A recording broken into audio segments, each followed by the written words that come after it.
36-year-old Jessica Downing used to suffer from a crippling fear of breast cancer, especially after watching her mother die from the disease about a year ago at the age of 54. For months, she struggled with whether to go through genetic testing to determine if she were at high risk of developing breast cancer herself. And then it all became clear to her. After watching my mom, the way she passed away, it actually made my decision a lot easier to make. Jessica decided to go through genetic testing and counseling in the St. Mary's Hereditary Cancer Risk Assessment Program, testing that proved positive. With the BRCA1 and 2 gene, that really significantly elevates your risk for hereditary breast cancer and ovarian cancer. So for general population, all females have about an 8% chance of developing breast cancer in their lifetime. If you're a carrier of the BRCA1 or 2 gene, that can go up to 60, almost 80%, depending, on how it's going. So it doesn't necessarily mean that you're going to get cancer. You're just at a much elevated risk, and there's things that we want to be able to do to help reduce those risks and, help hopefully, prevent someone from developing cancer.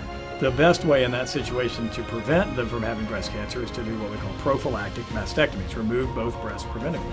So that's exactly what Jessica chose to have done, a hidden scar nipple-sparing mastectomy by Dr. Morgan at St. Mary's Breast Center.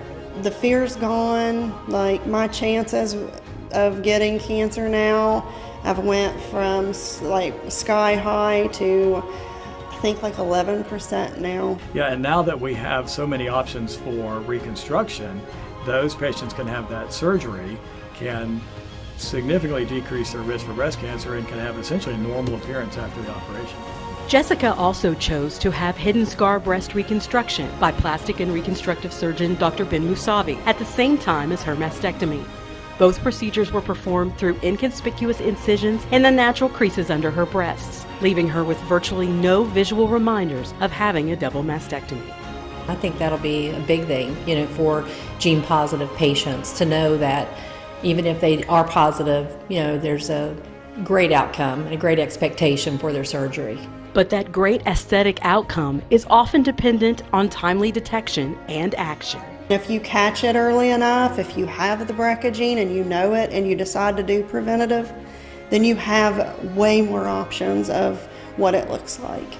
But most important, Dr. Musavi says genetic testing, early detection, and timely follow-up are life-saving. We don't like anybody to play odds when you're talking about 80%. And in that, though, is the personal part of it, which means the timing is up to you, and the stage in your life is up to you as long as you understand those percentages. And, we at least need to be screening again so that we can detect these things when they're as small as possible if that's the case. Having preventive surgery is certainly life-saving. And the other thing is knowing about that gene, you can save the lives of other people in your family by having them have that testing, because it tends to run in the family. And by finding one patient, then we tend to find more. And not just women. When we're talking genes and genetics, men can be affected as well. So if there are men in the family, then we test them because they can be at elevated risk for male breast cancer, prostate cancer. So we are going to do some things, differently with them, but also they have a chance of being a carrier. They might not ever develop anything, but they could pass it on to their children. So that's when we sit down and we lay out who else needs to be tested. We believe that we got it from my grandfather that passed it to my mother that passed it down to me and my sister.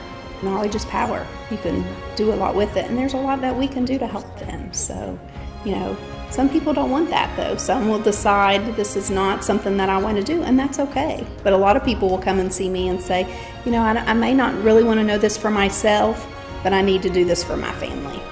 And that means a lot. For Jessica Downing, it means peace of mind, knowing that she stands a good chance of living a long life with the people she loves. Sometimes you gotta just realize that your family needs you, and if you don't get your testing, you don't do your routine mammograms, you don't take care of things while you have the opportunity to take care of things, you could blink, be 54 years old, and deceased. There's nothing more in the world that my kids want more than to spend time with my mom, and she's gone. If she would have had the genetic testing done at, say, 35 years old, she would be still alive today.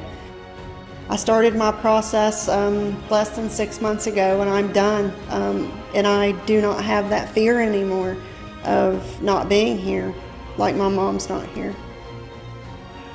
For more information, please contact the St. Mary's Breast Center at 304-526-8221 or visit our website at st-marys.org.